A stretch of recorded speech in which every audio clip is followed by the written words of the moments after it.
I would like to quickly point out that John the Mouse Video has a large selection of videos from North and South America for your viewing pleasure. Don't forget to hit the subscribe button. Now let's get into the cheese of the matter. View Towers is in Harris Green neighborhood of Victoria, Canada. This concrete 19-story rental building was completed in 1970. It has 357 tiny apartments for people to live in. According to old newspaper stories, this building was left unpainted for the first 15 years over a property development dispute with the city.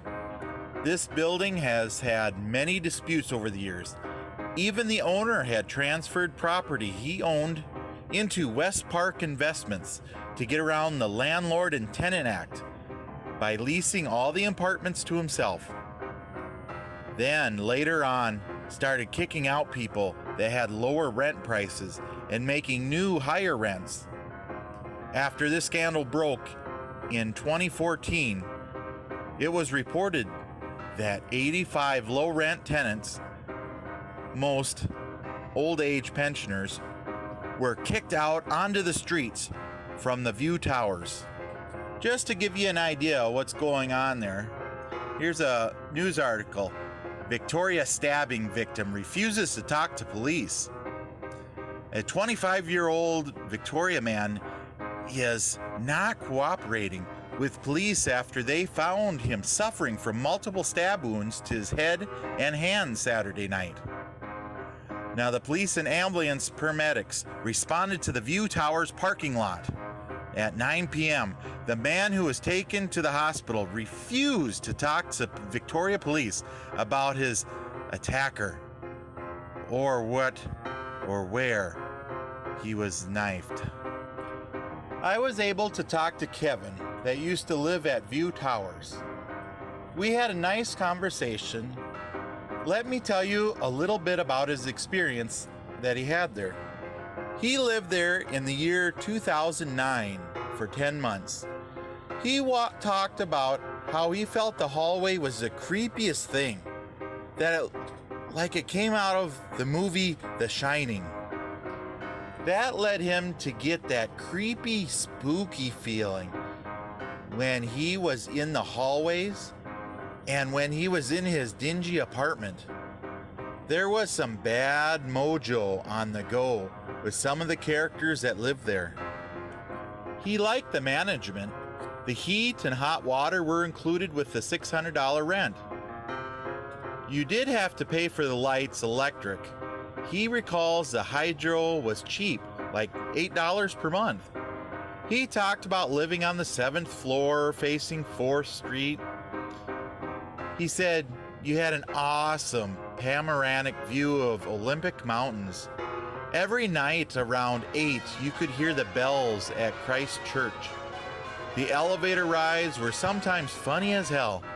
He would bump into some colorful character as well. I did ask him what led him to living at the towers. He told me that he recently relocated and was staying at a friend's house. He really didn't want to wear out his welcome. He really needed a cheap place fast.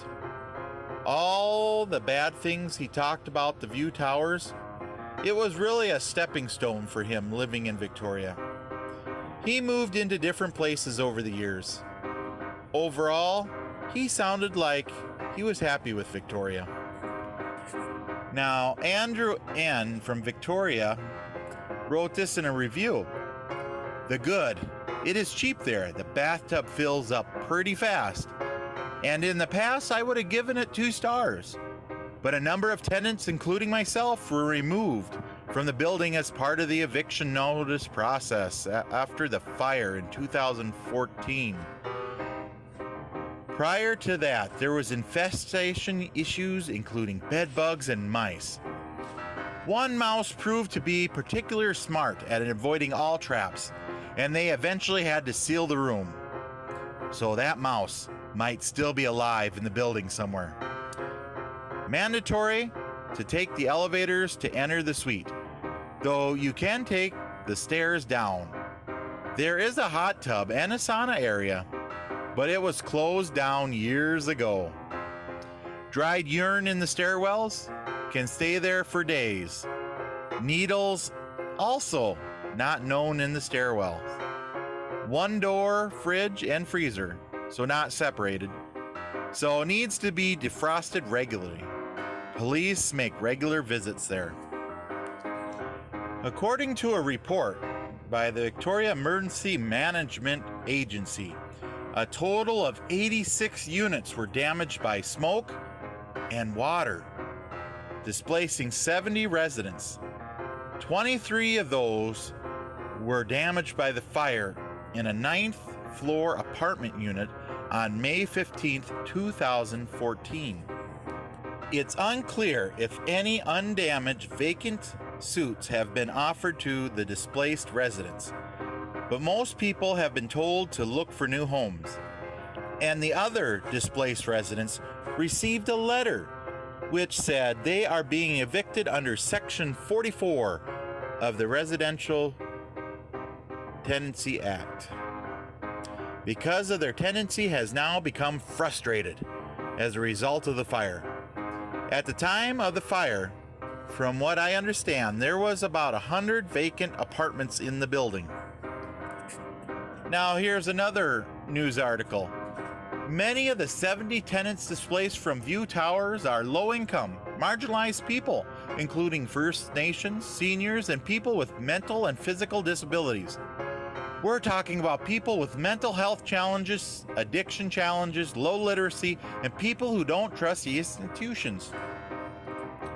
After many apartments that were vacant, after years of asbestos removal, renovations, and concrete repairs, it now looks like they're starting to rent out their available apartments. And here's from Craigslist, a bachelor and one bedroom starting at $950. And of course, it's central downtown high rise, great views, and walking distance, bus stop in front of the building, heat and water included. One other thing I did find was a permit for washers or dryers. John the Mouse Travel Map is available for Google Maps. It will help plan your route to the locations of your favorite videos. It is free to use. I have the link below. Please visit the playlist tab for videos that I have sorted for you. Don't forget to hit the subscribe button